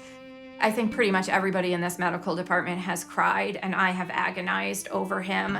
But in the end, I think we did what was right for him, because to see the relationship he has with her and how happy he is, it's just amazing to see where he's at. Yeah, he's the reason I do what I do every day. I hope people will look beyond the fact that he doesn't have ears and see what how perfect he really is right now. I mean, this kind of stuff wouldn't happen without this facility, without, the donations and being able to give the medical help that they need. And it's pretty incredible. It's like our little heaven. I'll never forget the look of that she had given me of just, we might lose him. And I just had this feeling, I'm a Christian, and I just started praying, and I was like, God, I need this. And I probably sounded pretty selfish, but I just begged him. I was like, this dog has to make it. And he did, and he saved me just as much as, I helped him, so.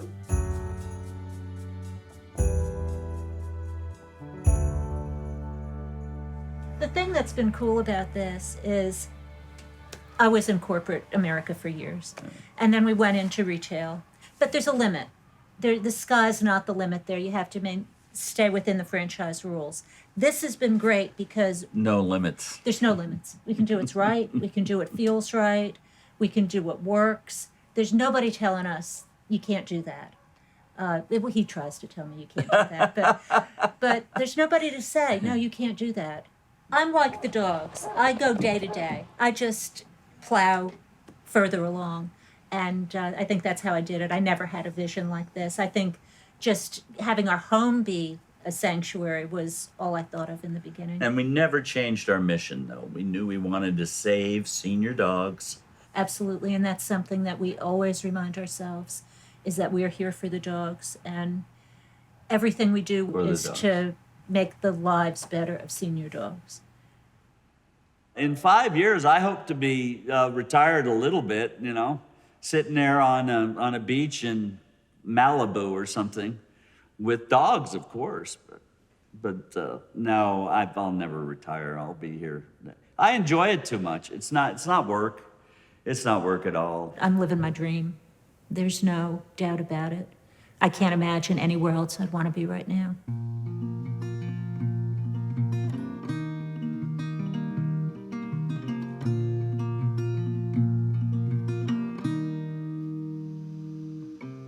Another glass of whiskey cold, sitting by the telephone alone.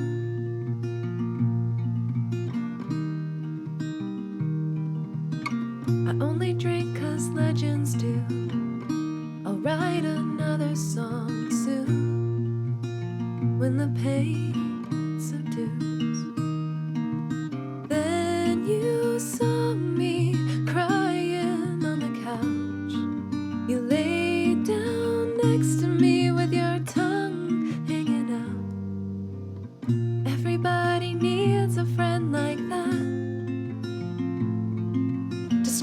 between the years when things get bad.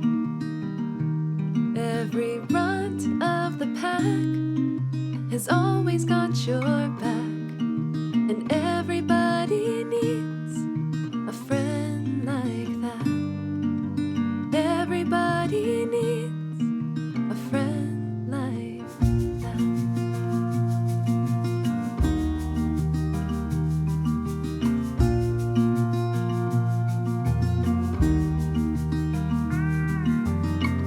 Everybody's getting sick of the news and the way they're telling it.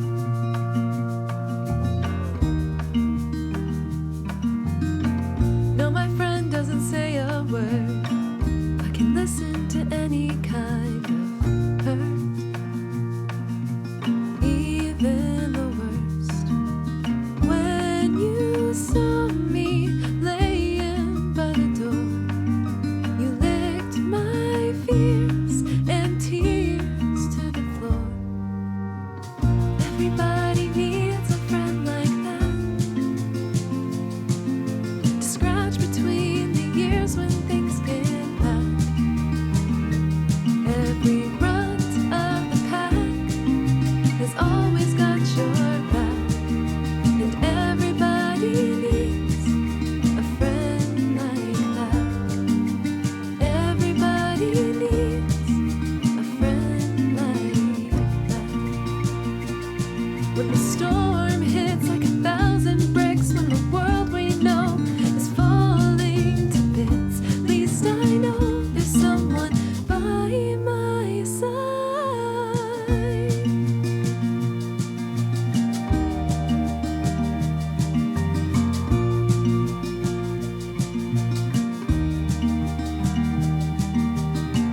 Everybody needs a friend like that, to scratch between the years when things